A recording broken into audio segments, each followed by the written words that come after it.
आपको क्या लगता है जो सीज फायर अब हो चुका है फाइनली, जिसका इंतजार कर रहा था, पूरी दुनिया की नजरें लगी हुई थी इस कॉन्फ्लिक्ट पर और लग ऐसा रहा था कल रात तक ईरान के कतर के ऊपर, कतर में जो अमरीकी अड्डे हैं उनके ऊपर अटैक के बाद कि ये मजीद बढ़ ना जाए, ये जंग जो है फैल ना जाए, आपको लगता है ये सीज फायर लॉन्ग लास्टिंग होगा और या फिर सालिसों को इंश्योर करवाना पड़ेगा, इसके लिए कुछ करना पड़ेगा?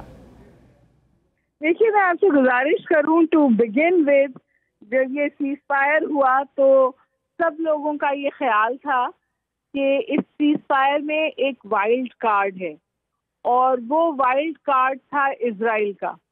और जैसे ही सीज फायर हुआ उसके इमीडिएटली इजराइल ने वायलेशन की, ये कह के कि जी ईरान ने मिसाइल दागे और ईरान ने उसकी इमीडिएट डिनायल भी की। तो ये तो चलिए आप कह सकते हैं कि टीदिंग इश्यूज थे जो सीज फायर के बाद चल रहे हैं, और जिस स्ट्रांगली वर्डेड स्टेटमेंट आया प्रेसिडेंट ट्रम्प का, तो ऐसा लग रहा है कि इन द शॉर्ट रेंज तो वो इस सीज फायर को मेंटेन कराएंगे। लेकिन ये बात तो हमें जहन में रखनी है ना कि ये 40 साल पुरानी मखासमत है, ये कोई आज की मखासमत थोड़ी है।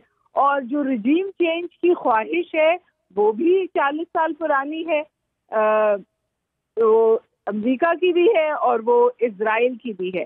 लेकिन मैं समझती हूँ फॉर नाउ अगर आप इस सीज फायर को देखें तो इट इज लार्जली जो ईरान की अमली थी इस जंग में, ये इन सम वेज उसका डिविडेंड है, क्योंकि जो कतर पे ईरान ने हमला किया वो सिंबॉलिक था। उसको पहले अमेरिका की उसकी इत्तला दे दी थी और मेरा ख्याल है कि अमेरिका और ईरान दोनों फेस सेविंग देख रहे थे।